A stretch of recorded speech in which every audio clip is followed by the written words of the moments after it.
اب یہ ہو گیا کہ شبلی فراز صاحب کا رات کو گیزر اچانک پھٹ گیا دھماکے سے جی، پورے علاقے میں خوف و راز تھا. یہ سب اچانک ہو رہا ہے.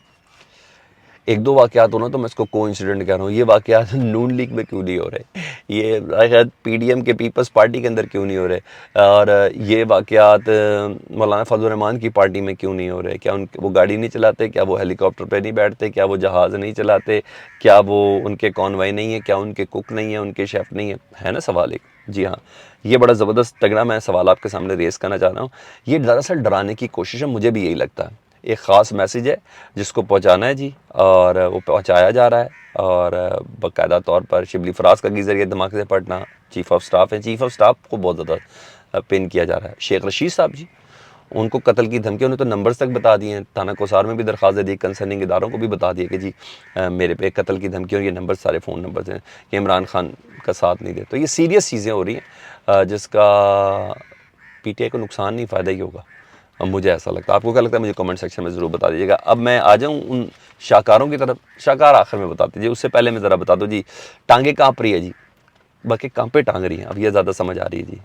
ابھی پارٹی شروع ہو چکی ہے جی. رانا ثناء اللہ صاحب نے نا باقاعدہ 5000 ایف سی اہلکار کے پی کے سے, 5000 پنجاب رینجرز کے اہلکار مانگ لیے پنجاب سے, سندھ رینجر سے 2000 اہلکار بلانے کی باقاعدہ سمری وزیر اعظم کو ارسال کر دیے جی, کہ مجھے نقص امن کا خطرہ ہے, اور مجھے یہ تمام افراد, یہ 12000 رکھنے کدھر ہے, ان کے پاس جگہ ہے. اچھا بہرحال وہ رکھنا ہے انہوں نے, رکھنے کے لیے نا سمری بھجوا دیا. ڈیفینیٹلی کابینہ سے اس کی منظوری ہوگی, اور کابینہ سے منظوری ہوگی. انہوں نے کہا جی مجھے یہ لوگ چاہیے, کیونکہ اسلام آباد میں امن و امان کا معاملہ ہے, تو مجھے افراد چاہیے. اب آپ کو بتاؤں اس کا مقصد کیا ہے. یہ عمران خان صاحب کو فوج کے ساتھ کھڑا کرنا ہے. رینجرز ایف سی آپ کو پتہ ہے یہ فوج کا ذیلی ادارہ ہے اس ذریعے. تو یہ ایک پوری کوشش ہے جس کی بنا پر طاقت کا استعمال اس طریقے سے ہو رہا ہے. تو اس پیرائی کے اوپر میری بھی نظر ہے, آپ لوگ بھی نظر رکھیں, اور ڈیفینیٹلی پاکستان تحریک انصاف کی بھی چیز پہ نظر ہے. لیکن ہاں اس باری دونی دینی پڑنی ہے رانا ثناء اللہ صاحب کو, جنہوں نے کہا ہے نا, اور عمران خان نے جواب میں کہا کہ آپ کو جگہ نہیں ملنی چھپنے کی اسلام آباد میں. تو پتہ چل رہا ہے کہ خان صاحب کے ایلیگیشن کتنے سخت ہیں, اور رانا ثناء اللہ صاحب کی تیاریاں کتنی سخت ہے. اب دیکھتے ہیں یہ سمری کیسے منظور ہوتی ہے, اس کا کیا چکر ہے. لیکن بہرحال یہ ہے. اب آ جاؤں اس شاہکار, جی ہاں, جس کا انتظار تھا جی, نیب ہے جی وہ شاہکار. اور نیب چیئرمین لگایا گیا پی ڈی ایم کی طرف سے, یعنی مسلم لیگ نون کی طرف سے. نیب کے قوانین تبدیل کیے گئے پورے پی ڈی ایم کی طرف سے. روز ایک بڑا سے بڑا ریلیف ملتا ہوا نظر آ رہا ہے. وہ آپ بھی دیکھ رہے ہیں, میں بھی دیکھ رہا ہوں. یعنی پی ڈی ایم کے حکومت میں آنے کے جو مقاصد ہیں, روز ان کا انکشاف ہو رہا ہے. ایک سلسلہ بھی جاری ہے, روز انکشاف, کیونکہ پاکستان کی ترقی کے لیے تو کچھ بھی نہیں ہو رہا. پاکستان میں تو مہنگائی, اور دوسرا تمام مصیبتیں پاکستان کے اندر ہیں, اور کچھ بھی نہیں ہو رہا. یعنی کوئی ایسی کوئی پروگریس ہے تو مجھے بتا دیں, سوائے پیسے مانگنے کے لوگوں سے جا کے, دوسرے ممالک سے جا کے. اس کے علاوہ اور کوئی بھی چیز ایسی نہیں ہے. تو یہ مقصد ساری چیزیں سامنے آ رہی ہیں کہ پی ڈی ایم کے آنے کا مقصد کیا تھا. جو پہلے دن سے روز اول سے ہم بھی بتا رہے ہیں, جو لٹریٹ پڑھا لکھا ہلکا وہ بھی بتا رہے کہ جناب دراصل یہ, اور اس پہ کوئی ایمبیگوٹی نہیں ہے, کوئی کنفیوژن نہیں ہے, سب چیزیں آپ کے اور میرے سامنے. اور وہ اس باری کیا ہے جی, اسحاق ڈار صاحب جی مفرور ہیں پاکستان کی عدالتوں کے, اور ان کی جائیداد بھی منجمد ہے کیونکہ ایبسکاؤنڈر ہیں, ان کے اکاؤنٹس بھی منجمد ہیں. بار بار عدالت ان کو گرفتار کرنے کا, نیب عدالت ان کو حکم دے چکی ہے, گرفتار کر کے پیش کرنے کا حکم دے چکی ہے.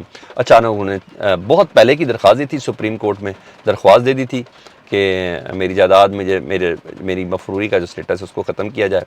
اور جیسی سپریم کورٹ نے کافی عرصے بعد وہ درخواست سماعت کے لیے منظور کی, انہوں نے کہا نہیں بھائی, یہ تو جج ہی تگڑے ہیں میرے, انہوں نے نہیں کسی پریشر میں آنا. تو انہوں نے درخواست ہی واپس لے لی. ساتھ ہی انہوں نے نیب کورٹ کے اندر درخواست دے دی کہ, اور نیب کل درخواست دی گئی تھی کہ نیب کورٹ پلیز آپ ہماری مجھے گرفتاری کا آرڈر ختم کر دے, تو میں اپنے آپ کو عدالت کے سامنے سرنڈر کرنا چاہتا ہوں. وہ عدالت جو کسی قسم کا ریلیف نہیں دے رہی تھی, اس عدالت نے اسحاق ڈار صاحب کو ریلیف دے دیا جی. باقاعدہ ان کے وارنٹ گرفتاری معطل کر دیے گئے ہیں. اس میں عدالت کا قصور نہیں ہے, اس میں نیب ہے. عدالت نے نیب کو بلایا تھا کیونکہ نیب فکس ہے. جب نیب فکس ہے تو عدالت نے واپسی پر گرفتار کرنے سے منع کر دیا. تو جب نیب ہی ان کی ہے تو وہ اپوز کیوں کرے گی؟ میں نے کہا ہم کوئی اپوز نہیں کرتے, آنے دیں جی, ان سے بات کریں. حالانکہ یہی وہ تھی. لیکن اب یہ تو خیر آپ کو میں نے بتا دیا مقصد, تو مگر باقی کی بھی چیزیں سن لینا تاکہ میں آپ کو کچھ روز بات کہوں. دیکھا ہماری خبر درست تھی. وہ خبر یہ ہے کہ جی اب ہوگا کیا, اب اسحاق ڈار صاحب آئیں گے, عدالت میں پیش ہوں گے, عدالت میں سرنڈر ہوں گے, ریلیف لیں گے, فوری سینیٹر کا حلف اٹھائیں گے. جیسے وہ سینیٹر کا حلف اٹھائیں گے, ساتھ ہی وزیر خزانہ کا بھی وہ حلف اٹھا لیں گے.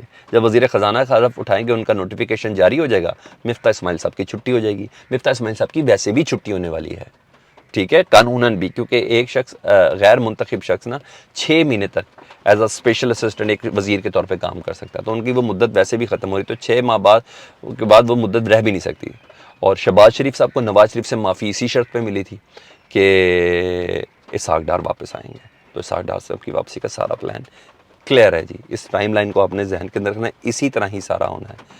اور مزے کی چیز کیا ہے اس کے ساتھ, اسحاق ڈار صاحب واپس آئیں گے تو وہ صرف وزیر خزانہ نہیں ہوں گے, وہ ڈپٹی وزیر اعظم ہوں گے. جی ہاں, تو جب ڈپٹی وزیر اعظم ہوں گے تو وزیر اعظم پاکستان ڈیفیکٹو وزیر اعظم ہوں گے. اور اسی گراؤنڈ پہ وہ معافی تھی. اور بھیا تو رہن دے, بڑا بھائی خود چلائے گا حکومت. تو جو بڑا بھائی نے چلانی ہے نا, وہ اسحاق ڈار صاحب سے حکومت چلانی ہے. تو وہ ڈیفیکٹو وزیر اعظم کا سٹیٹس بننے والا ہے شہباز شریف صاحب کا. تو میں نے کہا یہ ساری چیزیں وہ میں آپ کے سامنے کر دوں کہ حکومت میں آنے کا یار مقصد. ہنسی آتی ہے نا, مجھے بڑی آتی ہے اس حد تک کلیئر کٹ. مریم بی بی بھی اچھا جی, اس کے بعد نواز شریف صاحب کے کیسز بھی اسی طرح ہی ہو جانے ہیں. اس کے بعد سب ختم ہو رہا ہے, سب چیزیں ہو رہی ہیں. کیا لگتا ہے آپ کو؟ کمنٹ سیکشن میں مجھے بتائیے گا. اپنا بہت خیال رکھیں. اللہم صلی علی محمد و آل محمد.